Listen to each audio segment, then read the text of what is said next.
بسم الله الرحمن الرحيم. الحمد لله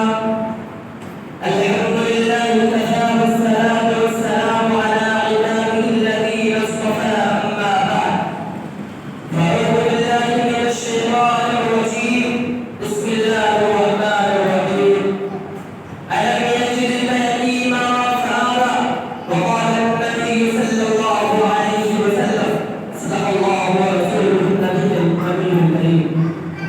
وعز السامعين الكرام، آج میں آپ حضرات کے سامنے اس جلیل القدر عظیم المرتبت رفیع الشان ہستی کے تذکرے کی سعادت حاصل کر رہا ہوں، جن کی حیات و زندگی کا ایک ایک لمحہ سورج کی طرح صاف و شفاف تھا، جن کی اگر جوانی کی زندگی بصورت و پاک بازی اگر انسان سے لبریز تھی، تو دوسری طرف ان کے ایام طفولیت اور بچپن کی زندگی بھی پھولوں کی طرح بیدار و خوشی و دلکش تھی، جو یتیم بن کر دنیا میں تشریف لائی، لیکن سارے یتیموں کی ماں بن گئی، جن کی ولادت سے قبل ہی باپ کا سائے سر سے اٹھا دیا گیا، اور جب ہم لوگ چلے تو ماں کی ممتا اور اس کی میٹھی میٹھی آواز سے بھی محروم کر دیے گئے، جنہوں نے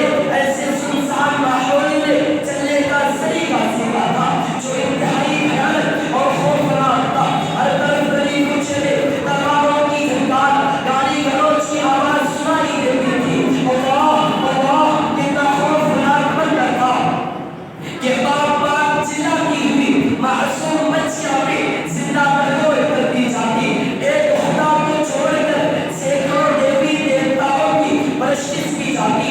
وہاں کا ایک ایک بچہ تہذیب و تمدن، نابلد، شراب نوشی، دروغوئی، بے حیائی کا حوصلہ تھا۔ سلسلہ ہوتے ہی مکہ کی گلیوں میں بچوں کے بھیڑ لگ جاتی، رقص و سرور، ناچ گانا، خواب و مقدر ان کا محبوب بشرا ہوتا تھا۔ وحشیانی گلوچ ان کے لبوں پر مچلتا تھا، لیکن قربان جائے آمنہ کے لال عبداللہ کے دلے نظر مکہ کے دلے یتیم پر۔ معزز سامعین کرام، اور لوگوں، اللہ کو محبوب بھیج رہا تھا، اللہ کو جہاں بھیج رہا تھا، بولو کس ذریعے کو چنا؟ ساری دھرتی سے عرب کو چنا، عرب سے حجاز کو چنا، حجاز سے مکہ کو